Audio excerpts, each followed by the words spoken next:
Assalamualaikum warahmatullahi wabarakatuh. Halo semuanya, pada kesempatan kali ini kita akan mempelajari statistika pada materi diagram box plot. Apakah kalian pernah melihat grafik dengan garis dan kotak di berita atau media sosial? Apa informasi yang bisa kamu dapatkan hanya dari melihat bentuk dan ukuran kotaknya saja?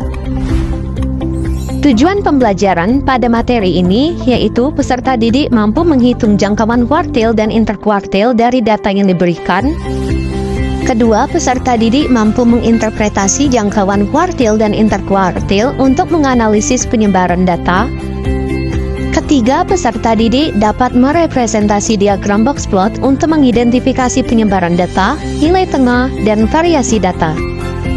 Dan yang terakhir, peserta didik dapat membandingkan dua atau lebih himpunan data menggunakan diagram box plot untuk menganalisis perbedaan distribusi data. Langsung saja kita ke pemaparan materi box plot atau box and whisker plot. Definisi box plot. Box plot merupakan salah satu bentuk penyajian data seperti namanya, box and whisker. Bentuknya terdiri dari box atau kotak dan whisker. Pada gambar di bawah ini, box adalah kotak berwarna hijau dan whisker garis berwarna biru. Box plot merupakan visualisasi data berbentuk box atau kotak berbentuk bujur sangkar yang berisi 5 ringkasan data, terdiri dari 1. Nilai minimum, 2. Nilai maksimum, 3. Kuartil bawah atau Q1, keempat kuartil atas atau Q3, dan kelima median atau Q2. Bagian-bagian box plot. Pada gambar pertama terdapat pencilan atau outlier, pada gambar kedua tidak terdapat pencilan. Terdapat 5 tujuan membuat diagram box plot. Pertama, memastikan lokasi data berdasarkan median. Yang kedua, memastikan sebaran data berdasarkan panjang kotak yaitu jangkauan interkuartil dan sebaran data berdasarkan panjang garis yaitu jangkauan data tanpa nilai ekstrim. Ketiga, menentukan momen kemiringan suatu histogram yaitu distribusi simetris, distribusi negatif atau miring ke kiri, garis tengah mendekati Q3 atau distribusi positif miring ke kanan, garis tengah mendekati Q1. Keempat, menyajikan informasi tentang ukuran pemusatan distribusi dan deteksi outlier. Yang terakhir, meringkas informasi mengenai nilai data baik ringkasan numerik data atau distribusi menjadi satu dalam gambar sehingga dapat dengan cepat diamati kondisinya. Jenis-jenis box plot. Jenis-jenis box plot berdasarkan format ada dua, yaitu box plot horizontal dan box plot vertikal. Selanjutnya, terdapat 3 jenis box plot berdasarkan kemencengan. Yang pertama, distribusi normal. Yang kedua, menceng kanan. Dan yang ketiga, menceng kiri. Cara membuat box plot.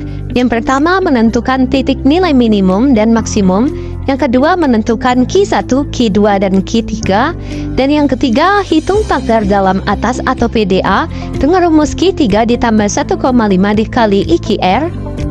Keempat, hitung pagar dalam bawah atau PDB dengan rumus Q1 dikurang 1,5 dikali IQR. Kelima, identifikasi data. Jika data kecil dari PDB atau data lebih besar dari PDA, maka data dikatakan outlier. Yang keenam, gambar kotak dengan batas Q1 dan Q3. Dan yang ketujuh, jika tidak ada pencilan, tarik garis dari Q1 sampai data terkecil dan tarik garis dari Q3 sampai data terbesar. Yang ke-8, jika ada pencilan, tarik garis Q1 dan atau Q3 sampai data sebelum pencilan. Dan yang terakhir, pencilan digambarkan dengan asterik.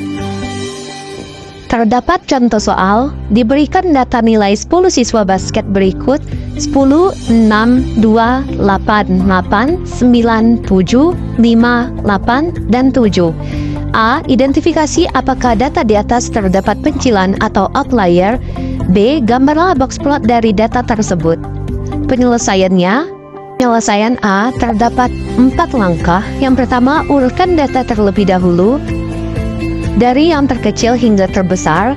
Kemudian didapatlah X max-nya sama dengan 10, X min-nya sama dengan 2. Karena ini merupakan data genap, maka Q2 sama dengan 7 ditambah 8 per 2 sama dengan 7,5. Data kiri 2,5,6,7,7. Maka Q1-nya sama dengan 6. Data kanan 8, 8, 8, 9, 10. Maka Q2-nya sama dengan 8. Langkah kedua menentukan jangkauan interkuartil. IKR sama dengan 2. Angka yang ketiga menentukan pagar dalam atas dan pagar dalam bawah.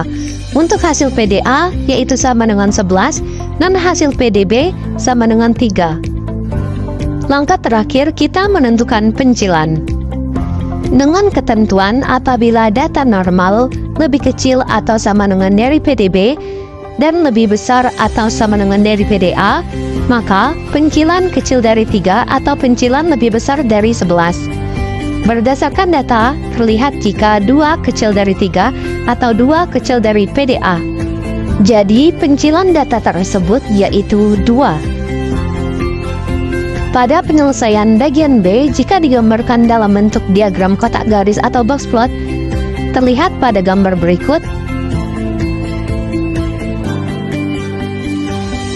Terima kasih, semoga kalian paham ya.